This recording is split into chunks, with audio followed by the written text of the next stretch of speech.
I'm so busy. We have so many jobs. The phone keeps ringing with new clients. And nobody believes me when I tell them that we have lots of job openings. And because we hire one person at a time, it's not going to make the front page of the business section of the Wall Street Journal or the Chicago Tribune. But for each person who's placed and each client who hires, that's a significant win. So let's have a look. So what's going on today? There's a new era that we're talking about in the world of work. Maybe what we grew up with doesn't exist anymore. Let's see what does exist. We have multi-generational groups.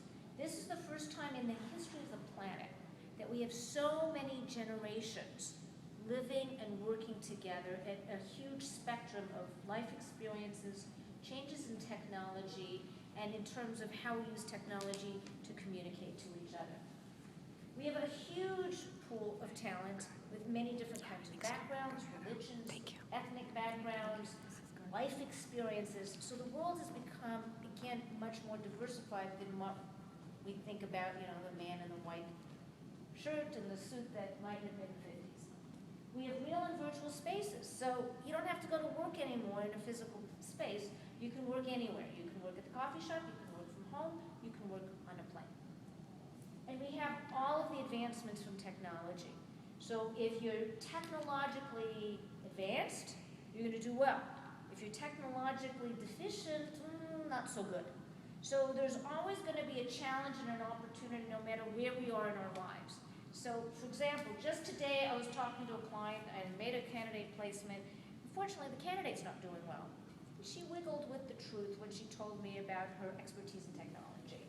And truth was, she really didn't have the talent and the skill set to be able to be fluent and to work in that world of work that is technologically advanced today.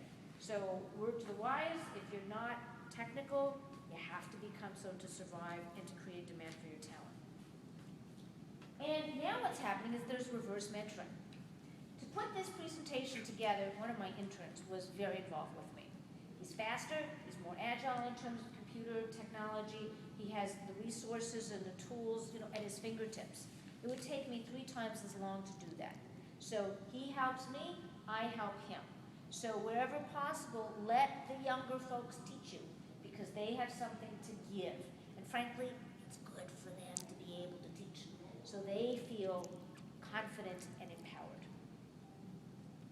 Now, there is a war for talent. And again, people don't believe me when I tell them. There is employment going on. It's very specific and very, very concrete needs that clients have. So either you have it or you don't. And believe it or not, the really good candidates are getting multiple offers. And there's a war on talent right now. And because the boomers are such a huge group of people, and the Gen X's are slightly smaller, the Gen Xers are the ones who have already been in the work world. And they're being courted, and they already know how to work in corporate America, and they're the ones who are going to be the next leadership of company USA, right? And they are being courted tremendously. And then the Gen Ys, the younger ones, there's a lot of them. They're very technologically savvy. Social skills, not so good. And they're the next influx of talent in the work world. Got to work fast. If you don't work fast, then you don't get the talent you want because they're going to get another job offer. It's that specific. And clients are still behaving as if, it's 2008 and it's the recession and we can take our time and pick whoever we want, and guess what? They're going to lose. All right, so what are clients looking for now that we're in the 21st century? So we're going to put this whole list up. And then you'll have a chance to look at those. Yeah, on the other side. All right, notice, now, how many of you would consider yourselves to be creative thinkers? Coming up with new ideas, new ways to look at the world. Good. All right. Critical thinking and problem solving. Good. So let me tell you about problem solving, because problems are opportunities waiting to be solved. And if you take that mindset that each challenge you are given is really an opportunity for you to work on something and think in some new ways to solve the problem, to make the issue something that's tangible that you can check off and say, we did it. Then you're going to be a candidate who's in demand. Problem-solving skills are very important. Communication and collaboration. Again, this woman who I placed, what did she do in her first couple of days on the job? This was a tough placement, I have to tell you. She locked herself up in the office by herself and shut the door. So basically, she was saying to the world, I need time to think and I need to be by myself. And sometimes we do need to shut our doors because the nature of the conversations might be confidential. But in this open environment world that we're now working in, the expectation is that you're open and accessible and you are making buddies, you are connecting to people because your coworkers are going to be team leaders and your team leaders are going to be coworkers. And you have to be able to establish those social relationships that are so critical.